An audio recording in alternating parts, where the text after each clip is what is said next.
Crypto জগতের ইতিহাসে ঘটে গেল আর একটি বিশাল হ্যাক। বাইবিট এক্সচেঞ্জ থেকে প্রায় $1.5 মিলিয়ন ইথেরিয়াম চুরি হয়ে গেছে। এটা কি আদৌ সম্ভব? কে বা কারা করেছে এটি? আপনার ক্রিপ্টো কি আদৌ নিরাপদ? আজ আমরা এই মাস্টিরিয়াস হ্যাকের রহস্য উন্মোচন করতে যাচ্ছি। বাইবিট হলো একটি Dubai base cryptocurrency exchange company, যেখানে প্রতিদিন বিলিয়ন বিলিয়ন ডলারের ট্রেড হয়। তবে এইবার হ্যাকাররা একটি কোড ওয়ালেট থেকে ওয়ার্ম ওয়ালেটে ডলার ট্রান্সফারের সময় সুযোগ নিয়ে এক বিশাল হ্যাক করেছে। কোল্ড ওয়ালেট থেকে ওয়ার্ম ওয়ালেটে ট্রান্সফারের সময় কিছু গোপন তথ্য ফাঁস হয়।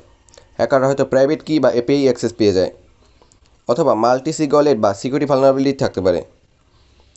এটাও হতে পারে বাইবিট এর সিস্টেমে আগে থেকেই ম্যালওয়্যার বা স্পাইওয়্যার ইনস্টল করা ছিল। বাইবিটের সিইও বেনঝো বলেছেন, এই বিশাল হ্যাকের পরেও তাদের কাছে যথেষ্ট পরিমাণে ফান্ড রয়েছে এবং কোনো ইউজারের টাকা হারাবে না। এখন প্রশ্ন হলো, আপনার ক্রিপ্টো কি নিরাপদ? নিজের ফান্ড সুরক্ষিত রাখতে করণীয়: কোল্ড ওয়ালেট ব্যবহার করুন, দীর্ঘমেয়াদী বিনিয়োগের জন্য এটি নিরাপদ। মাল্টি সিগো 2FA অলওয়েজ ইনেবল রাখুন। আনট্রাস্টেড এক্সচেঞ্জ এ বেশি ফান্ড রাখবেন না। ফিশিং, ম্যালওয়্যার ও সোশ্যাল ইঞ্জিনিয়ারিং থেকে সাবধান থাকুন।